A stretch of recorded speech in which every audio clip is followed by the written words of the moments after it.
I can't sleep peacefully at night because I'm always worrying about the well-being of my family and the fear of losing them as well.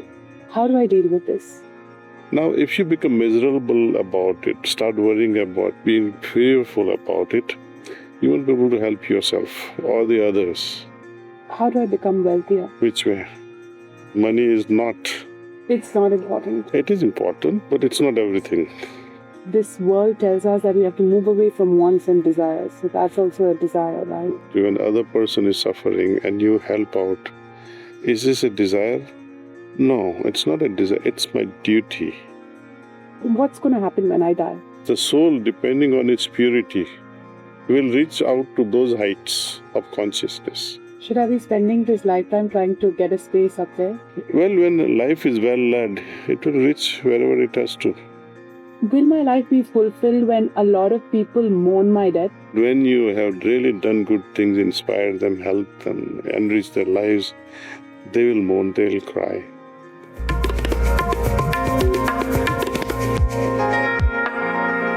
So it's very simple, I think. It's very simple.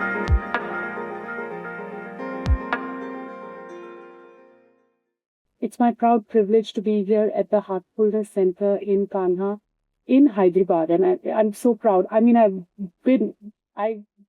live here, and I didn't know that this wonderful place existed. So, Daaджі, thank you so much for doing this for me. Welcome. I'm a seeker of well-being, and as a family, we've taken a decision that we have to to keep people away from the hospital as much as possible. So, in our healing journey, I have 3 questions to ask you. The first, I can't sleep peacefully at night because I'm always worrying about the well-being of my family and the fear of losing them as well. How do I deal with this? Well, it has become part and parcel of our existence. Imagine a moment when the universe was created for the first time, creation, and when all souls were separated from the source. That created the very first sensation, very first samskara, or very first impression of fear of separation. It's always the fear of separation. When a newborn is there, starts crying as soon as it's delivered into this world, it's the feeling of separation from that comfort zone. Similarly, whenever something is happening that crosses through your mind and the danger is perceived, immediately the idea of separation comes. It has become interwoven with us somehow. Separation from loved ones, especially parents, or be it the children, or be the closest friends. So this is going to be there.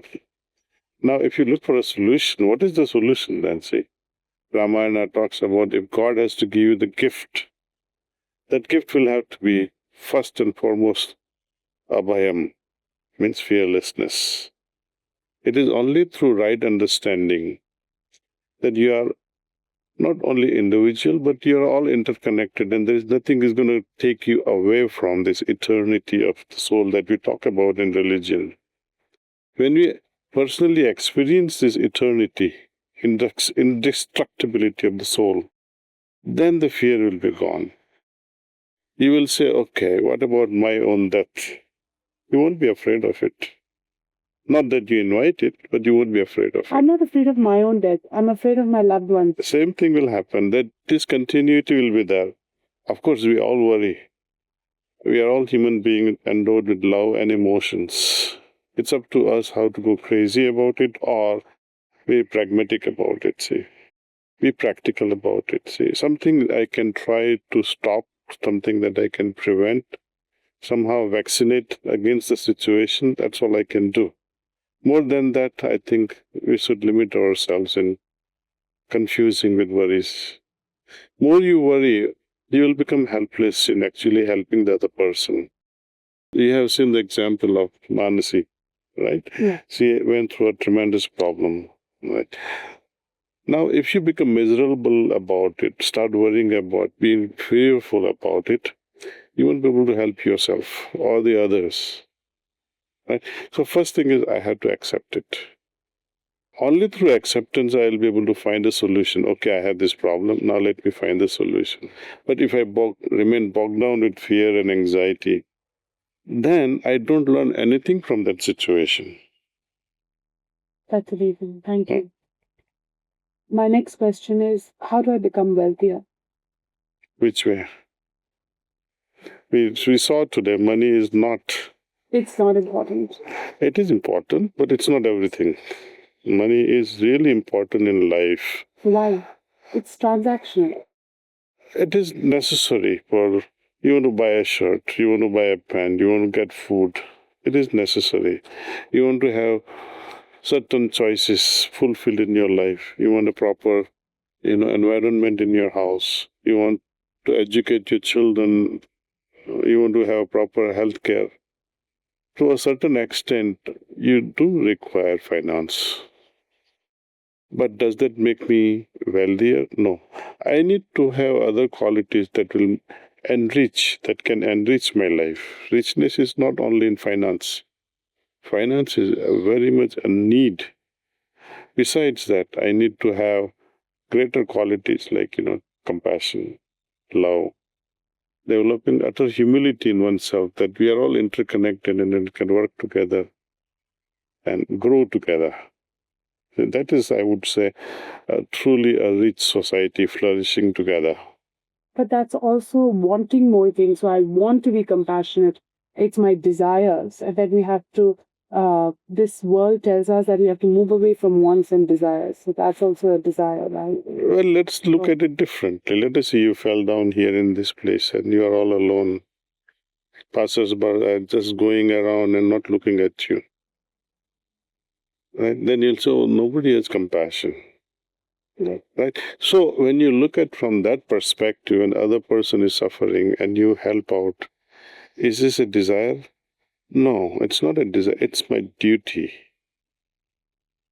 It is humanity. That's what makes us human. Thank you. That's very well answered. My next question is, what will happen once I die? Why am I working so hard to do so much and give back? Why? Because they say that you can't take your wealth back to heaven. You can't do. So what's going to happen when I die? Then you'll die. And? It's a long story. What happens after death? Depending upon the state of evolution of your soul, it will gain certain level of vibratory state, and it will reach out to that dimension matching those vibrations. Right? Let me give you a small example. While you are flying, from above, what do you see? At a lower level, there are certain clouds. In the middle level, there are certain clouds. On the another level, there are certain clouds. Right? Sometimes you also see some color clouds, dark clouds below and white clouds above, and almost invisible clouds above that, and totally blue sky above it. How do they settle down there? They don't have brains to direct them that the dark clouds will be at 1,000 feet above the sea level. The purest with a lot of humidity will be at certain height. Right? Also, the temperature of the water molecules will make it settle at certain level.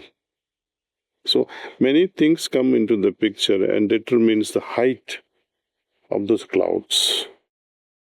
Likewise, the soul, depending on its purity, will reach out to those heights of consciousness. Should I be spending this lifetime trying to get a space up there? Well, when life is well led, it will reach wherever it has to. We should not worry too much about it. When we have done our part towards ourselves first, preparing ourselves with utmost purity, that purity will take you wherever it has to take you. I want to add to this question to say that, will my life be fulfilled when a lot of people mourn my death? Once you are gone, you won't be able to even perceive what they are going through. So it doesn't matter. Doesn't matter. But it's a noble idea in the sense that I should live a life in such a way that people will feel inspired. What you said today, that whatever I receive, I should multiply it and give it in return. Yeah. Right? People can also remember you and say, God, good, she's gone. Right? When would they say such a thing? When you do bad things. But when you have really done good things, inspired them, helped them, enriched their lives, they will mourn, they will cry. Right? But then what becomes of you then, say? At that level. You're so dispassionate about it from that level. See? It doesn't affect you. You are only trying to become better there. If you find a right soul who can guide you further, there, you're lucky. So preparing ourselves here to that utmost purity is need of the hours. At every moment we go on moving in such a way that I do not accumulate grossness or weight on my soul. Weight is generally about the guilt. I should have done that, I could have done that. That's the number one weight that puts on our soul down and brings it down, say, guilt aspect. And many other things, that desires, I have yet to fulfill this, I have yet to do this, and that also add weights, things, my dreams are not fulfilled, and that's why you come back again and again. This life cycle goes on and on and on. So. Thank you. That's very, very, very insightful. I can spend hours and hours and hours talking to you. Stay here. Thank you. No, I really mean it. Come as often as you can, whenever chance permits, escape into this. Yes. And stay here. And meditate. I mean, answers are one thing, Upasana. But experiencing the same thing is a different matter altogether. The people often talk about gods. What is the use? Your grandma teachings, believe in God. Yes, I believe. Grandma, do you believe in God? She will also say yes. Why do you believe in God? My mommy taught me. My father taught me. Or she'll say, so-and-so taught me. Or my shastras taught me. Our literature says so. Our religion says so. But grandma, what about you? What do you say? Have you experienced? Then she'll keep scratching and she might even get angry at you. So why are you asking me these questions? To me, she is God. So the way she explains, yes. But yet, she will fall flat in saying, I have not experienced God. So knowledge that God is, it's okay. But when this knowledge is actualized that God is and I do experience it, then this is what we call actualization of the knowledge, which is richer. It adds value to your knowledge. Right? And that's what we are trying to do here, making people experience something higher than themselves. And each time, to the extent you can tolerate that level of height or purity. Not many people can tolerate that level of purity. They'll say, no, let me go back to my dungeon, to my old habits. They get they say, I am not used to this level of purity. I need to, spoil myself, dance around, sing around, and all stupid things that we do. Then you feel normal. That's what today's world is about, see. So to the extent you can tolerate purity, God is not here to thrust purity into us, but we tolerate more purity, more will descend into our hearts. And this is how evolution carries on, see. Unless we evolve to those higher and higher levels, we keep coming back again and again. And God knows, who knows, next family may not be Apollo family. Right? The next family may be somewhere in Sheikh Kingdom. They will become Begum of someone. Anyway, just don't take me seriously, please. No. Very insightful and interesting. But so that's in my question. I would like you to experience rather than getting answers. Yes, I do believe in that. Oh, okay. 25 minutes was a bit much for me this morning, but by the time I come back next time, I would be stronger to make No, if you really want to do this, do it properly. Yeah. See, in order to get initiated into this system, you need to have 3 sessions with a trainer. Okay. Your grandma is there. She can personally devote time to prepare you. If you like somebody else as a trainer, I can provide you that also. So after those 3 sessions are over, then you can start meditation on your own. Yes. And not only meditation, there are other methods that we have to make use of it every evening, what we call cleaning. So knowingly or unknowingly, we go on accumulating. Right? Suppose I have to enter a hospital, right, to see a friend or a relative. The moment I enter, I'm not a sick person, but I'll be affected by the environment. Correct. Right? I'll become sad, my heart will become heavier. The moment I come out, depending upon the condition of the patient I came to see, I'll move around like that. I have carried something in my heart. See? Now it remains as a memory, emotional memory in us. There are so many things we do. Sometimes somebody shouts at you, or you shout at someone, you have an argument with someone, or you fell in love with some music of someone. So many complex things goes around, knowingly or unknowingly. And all these impressions, they remain buried in our hearts. And that creates our destiny. Yeah.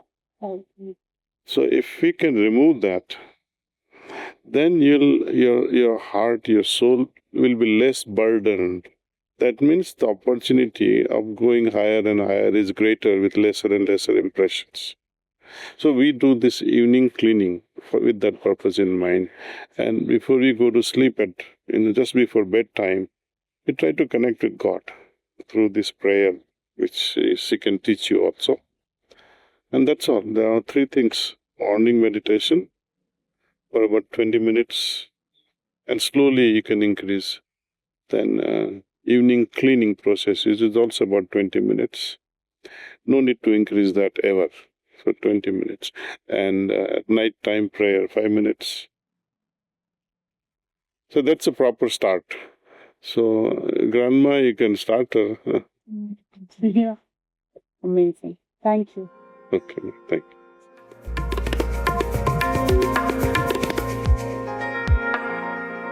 So it's very simple, I think. It's very simple.